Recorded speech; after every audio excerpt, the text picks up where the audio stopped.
है एक छोटी सी गाड़ी लेकर के जब ये आप खाताहाट बाजार से गांव की तरफ जाएंगे तो ऐसा महसूस होगा कि 70 साल में सबसे अगर पिछड़ा कोई है तो ये अपना गांव है, खाताहाट है। और इसके इर्द गिर्द जो इलाके हैं वो है। इतना एकदम जो है इसका जो है विकास के नाम पे कुछ भी नहीं है, यहाँ पे कुछ भी नहीं हुआ है। लेकिन यहाँ तक बात करें कि जलालगढ़ बाजार से बहुत तेजी से उभरता हुआ बाजार बना खाताहाट। जी, बाजार के उभरने से गांव नहीं उभर जाएंगे। कि मेन जो डिप्रेशन का शिकार है, बेरोजगारी है।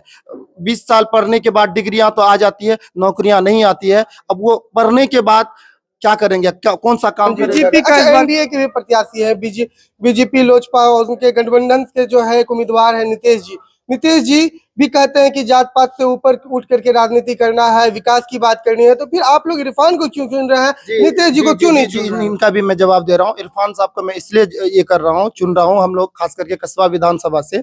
और हम खास करके कस्बा विधानसभा के सभी नागरिक को भी ये कहना चाहूंगा कि जाति से उठ करके काम करने वाले को चुने। अब नीतीश सिंह के बारे में आप कहें, नीतीश सिंह के बारे में जहां तक मैं जान रहा हूं कि आम पब्लिक क्या अच्छे हाई क्लास लोगों को भी पहुंच उनका वहां तक नहीं है, उनके तक। नीतीश सिंह वो एक ब्रांड नेता बनेंगे भी तो ब्रांडेड नेता बनेंगे। बात करेंगे तो आफाक आलम जी है, तो आफाक आलम को तो आप लोगों ने नकार दिया, लेकिन उसके बावजूद भी तो ऑप्शन है, निर्दलीय में भी तो ऑप्शन थे, उनके तरफ फिर आप लोग रुक क्यों नहीं? निर्दलीय ऑप्शन में वो फर्स्ट बार नहीं है, इससे पहले वो 3 बार रह चुके हैं। उसका मेन जो मोटिव रहा है, जातिवाद पे सबसे ज्यादा फोकस रहा है प्रदीप दास का। इसलिए इस बार जो हम लोग समझ रहे हैं, पढ़े लिखे हैं, पढ़ा लिखा बेरोजगार है, ये बोलिए, पढ़े लिखे नहीं, पढ़ा लिखा बेरोजगार है। कस्बा विधानसभा क्षेत्र में 11 नवंबर को मतदान होना है। आज का समय लगभग अभी से 5-6 दिन के बाद जो है चुनाव होगा। और मैं सभी लोगों से अपील भी करना चाहता हूं कि सभी लोग बढ़ चढ़ के मतदान में हिस्सा ले और मतदान करें, क्योंकि हमारी जिला पूर्णिया में अगर कस्बा विधानसभा में सभी लोग अगर बढ़ चढ़ कर चुनाव प्रक्रिया में हिस्सा लेंगे और मतदान का प्रतिशत बढ़ाएंगे तो कहीं न कहीं हमारे क्षेत्र का नाम बिहार और देश में भी रोशन होगा। क्योंकि यहाँ के लोग अगर ज्यादा जागरूक होंगे और लोकतंत्र के महापर्व में हिस्सा लेंगे तो ये हमारे लिए बहुत अच्छी बात होगी। तो इसी संदर्भ में जो है हम कस्बा विधानसभा क्षेत्र के जलालगढ़ प्रखंड के खाताहाट बाजार वही जो लॉकडाउन के समय तेजी से उभरा, ऐसा उभरा कि जलालगढ़ बाजार को भी मात दे दिया। क्योंकि जलालगढ़ बाजार में आपको एक भी मॉल देखने को नहीं मिलेगा, लेकिन वहीं पे बात करेंगे तो खाताहाट बाजार में आपको एक मॉल भी मिलेगा। और लोगों की यहाँ एक समस्या है कि लगातार जो अतिक्रमण है, इंक्रोचमेंट की वजह से यहाँ पे रोजाना जाम की समस्या से स्थानीय लोगों और जो आसपास के क्षेत्र के लोग जो इस रास्ते से सफर करते हैं उनको गुजरना पड़ता है। कोई अस्थायी समाधान नहीं निकल पा रहा है जाम की समस्या से। और तो और जहां तक बात करेंगे कि जात धर्म के मुद्दों से उठ के विकास के मुद्दों पे यहाँ की जनता से बात करेंगे, क्योंकि ऐसा अक्सर होता है कि मेरे जात का भाई है, अगर वो चुनाव लड़ रहा है तो हमारी प्राथमिकता हो जाती है उसे जिताने की। लेकिन हाँ, उससे एक कदम आगे बढ़ के लोगों को जागरूक करेंगे और लोगों से जानेंगे भी कि उसकी समस्या क्या है उसके क्षेत्र में और किस तरह से वो लोग क्षेत्र में विकास को देख रहे हैं। तो क्या नाम हुआ आपका और किस तरह से आप अपने क्षेत्र की समस्याओं को देख रहे हैं? जी, मेरा नाम मोहम्मद मुसव्विर अंसारी हुआ। मैं कस्बा विधानसभा क्षेत्र का नागरिक हूँ। कौन सा जगह है ये खाताहाट पिपरपाती मुख्य बाजार है, खाताहाट बाजार। जी मुख्य बाजार। इस क्षेत्र से लगातार एक समस्या के बारे में हमें सूचना मिलती रहती है कि जो है अतिक्रमण, सड़क पे रास्ता नहीं होने की वजह से, क्योंकि बांध पे यह सड़क है और बांध के साइड में जगह पर्याप्त नहीं होने की वजह से जाम एक मुख्य समस्या है यहाँ पे। तो इस जाम की मुख्य समस्या का अस्थायी निराकरण कैसे होगा? निराकरण तब होगा जब हम अपना काम करने वाला प्रतिनिधि को चुनेंगे, जब भी होगा। क्योंकि आप जो है एक छोटी सी गाड़ी लेकर के जब ये आप खाताहाट बाजार से गांव की तरफ जाएंगे तो ऐसा महसूस होगा कि 70 साल में सबसे अगर पिछड़ा कोई है तो ये अपना गांव है, खाताहाट है। और इसके इर्द गिर्द जो इलाके हैं वो है। इतना एकदम जो है इसका जो है विकास के नाम पे कुछ भी नहीं है, यहाँ पे कुछ भी नहीं हुआ है। लेकिन यहाँ तक बात करें कि जलालगढ़ बाजार से बहुत तेजी से उभरता हुआ बाजार बना खाताहाट। जी, बाजार के उभरने से गांव नहीं उभर जाएंगे ना। मेन जो है हमें शहर तक जोड़ने का कोई इसमें सुविधा है ही नहीं। शहर तक जोड़ने के लिए जो रोड होनी चाहिए, जो सुविधा होनी चाहिए, वो है नहीं, मूलभूत सुविधा है ही नहीं। आप यहाँ के स्थानीय नागरिक हैं, जी, निवासी भी है।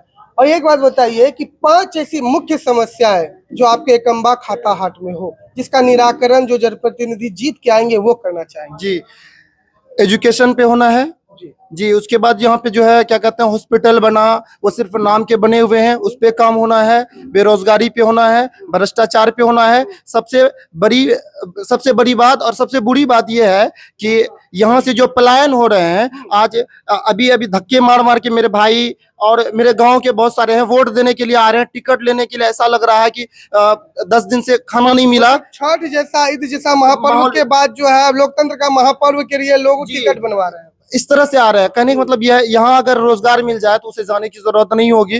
पलायन किस तरह से पलायन रुके उस पे उसके ऊपर काम हो, उसके लिए वो तब होगा जब हम अपने मन पर काम करने वाला कार्यशील। आपको यहाँ रोकेंगे हम। जी खाताहाट से पीपरपाती होते हुए जो सड़क अमौर को जाती है, जी। वो सड़क कई दिनों से जो बांध पे बनी हुई है, बता रहे हैं आखिर ऐसी स्थिति क्यों है? ये ऐसी स्थिति इसलिए है हम लोगों से गलती कहें या मिस्टेक कहें, हम ऐसा सरकार कह दें या फिर कहें कि ऐसा विधायक चुन लिए थे, सोने वाला विधायक चुन लिए थे हम, रेस्ट करने वाला। वो सिर्फ जो है रेस्ट करने वाला था। 2017 में जो बाढ़ आई थी एकदम खतरनाक वाला, जो कि ये रोड जो है खाताहाट से पिपरपाती आवास चौक को जोड़ती है, 2 जगह टूट गई थी।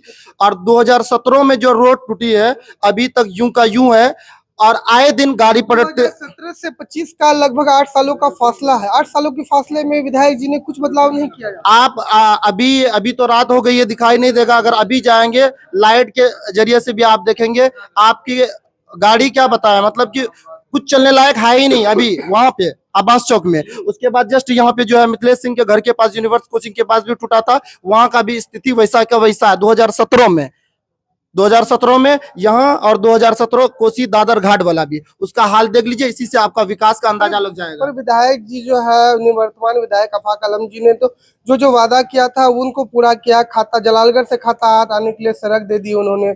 आपको दादर घाट का पुल भी बनवा रहे हैं और बहुत ऐसे काम है जो उन्होंने किए। आप इसी से अंदाजा लगा लीजिए कि उसका जो है विकास करने का रेशियो रेट क्या है। 2017 में जो टूटा, 2025 का इलेक्शन आ गया, अब तक कंप्लीट नहीं हुआ है। और 2017 में जहां जहां टूटा था यूं का यूं उबर खाबर है ही। तो आप अंदाजा लगा लीजिए इसी से कि किस रफ्तार में काम हो रही है। इसीलिए यहाँ पे जो है एक माहौल बना हुआ है सबका कि इस बार जो है क्या कहते हैं, तो खाताहाट की जनता इस बार किसके साथ है? खाताहाट की जनता इस बार जो है जो चाह रहा था उनके जनता के मन मुताबिक कैंडिडेट, यहाँ का जनता ये चाह रहा था कि कैंडिडेट का बदलाव हो गया है और सबका मन बना हुआ है कि काम करने वाला नेता को चुने। और सब हम युवाओं का, सबसे खास करके युवाओं का सपोर्ट है और उनका वादा भी है। इसलिए हम सब कोई जो इस बार इरफान आलम को सपोर्ट कर रहे हैं। इरफान जी को कर रहे हैं। अच्छा, एनडीए के भी प्रत्याशी है, बीजेपी लोजपा और उनके गठबंधन के जो है एक उम्मीदवार है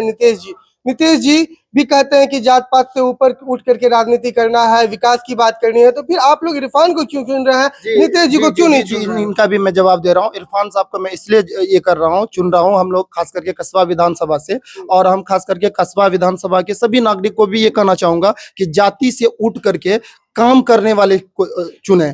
अब नीतीश सिंह के बारे में आप कहें, नीतीश सिंह के बारे में जहां तक मैं जान रहा हूं कि आम पब्लिक क्या अच्छे हाई क्लास लोगों को भी पहुंच उनका वहां तक नहीं है, उनके तक। नीतीश सिंह वो एक ब्रांड नेता बनेंगे भी तो ब्रांडेड नेता बनेंगे। वहां उन तक कोई कोई भी समस्या होगी वहां तक बात पहुंच ही नहीं पाएगी। नीतीश सिंह तक पहुंच नहीं है कस्बा विधानसभा के नागरिकों का, आम नागरिकों का। उसके अलावा भी तो ऑप्शन है, प्रदीप दास जी है, राजेंद्र यादव है, शाहनवाज आलम जी है, ठीक है, और भी बात करेंगे तो आफाक आलम जी है। तो आफाक आलम को तो आप लोगों ने नकार दिया, लेकिन उसके बावजूद भी तो ऑप्शन है, निर्दलीय में भी तो ऑप्शन है, उनके तरफ फिर आप लोग रुक क्यों नहीं कर रहे? निर्दलीय ऑप्शन में वो फर्स्ट बार नहीं है, इससे पहले वो 3 बार रह चुके हैं। उसका मेन जो मोटिव रहा है जातिवाद पे सबसे ज्यादा फोकस रहा है प्रदीप दास का। इसलिए इस बार जो हम लोग समझ रहे हैं, पढ़े लिखे हैं, पढ़ा लिखा बेरोजगार है, ये बोलिए, पढ़े लिखे नहीं, पढ़ा लिखा बेरोजगार है। और ये चीज की समझ है कि कौन कस्बा विधानसभा के लिए बेहतर होगा। सबसे बेहतर ऑप्शन यही है, इरफान आलम है और कांग्रेस प्रत्याशी है। आपका ओपिनियन क्या जा रहा है? मेरा ओपिनियन ये जा रहा है कि मैं सब खास करके युवाओं से और खास करके कस्बा विधानसभा के सभी नागरिकों से मेरा ये अनुरोध है कि इस बार विकास के नाम पे ये करें, क्या कहते हैं, प्रतिनिधि को चुने। और सबसे बेहतर ऑप्शन है, क्या कि हमने 15 साल 6 महीना आफाक को भी देख लिया, 3 टर्म से प्रदीप दास को भी देख लिया, तीसरा है नीतीश सिंह हम लोगों से पहुंच से बहुत बाहर है, समझे ना, वो ब्रांडेड नेता वहां तक नहीं है। इसलिए सबसे बेहतर है कि हम जो है कस्बा विधानसभा में हम सबको मिल करके इरफान आलम को जिताएंगे और इंडिया गठबंधन को मजबूत करेंगे। सिर्फ इरफान आलम नहीं, इरफान आलम जीतेंगे, इंडिया गठबंधन मजबूत होगी। इंडिया गठबंधन मजबूत होगी तो बिहार में सरकार बदलेगी। सरकार बदलेगी तो जो उनका वादा है कि बेरोजगारी, भ्रष्टाचार, आजकल अभी के डेट में आप रेशियो उठा करके देख लें, सबसे ज्यादा सुसाइड हो रहा है, कर रहा है, नौजवान कर रहा है सुसाइड कर, बेरोजगार सुसाइड करने का मेन कारण यही है कि डिप्रेशन का शिकार है, बेरोजगारी है। 20 साल पढ़ने के बाद डिग्रियां तो आ जाती है, नौकरियां नहीं आती है। अब वो पढ़ने के बाद क्या करेंगे, क्या कौन सा काम करेंगे? बीजेपी का इस बार का मैनिफेस्टो है कि शिक्षा मुफ्त हो, केजी से लेकर पीजी तक की शिक्षा मुफ्त होगी। क्यों पहले शिक्षा मुफ्त नहीं है? आज क्या जरूरत हो गई कि शिक्षा को मुफ्त करने की जरूरत हो गई? क्योंकि उसको सरकार रखनी है, फिर से जुमलेबाजी करनी है, बाद में फिर ये कहना है कि ये क्या कहता है, चुनावी मुद्दा था ये हो करके। इससे सिर्फ सरकार बनाने के लिए एनडीए की जो भी बात है वो सिर्फ सरकार बनाने तक है, जमीनी स्तर पे काम नहीं होना है, क्योंकि 15 साल से एनडीए की सरकार है बिहार में।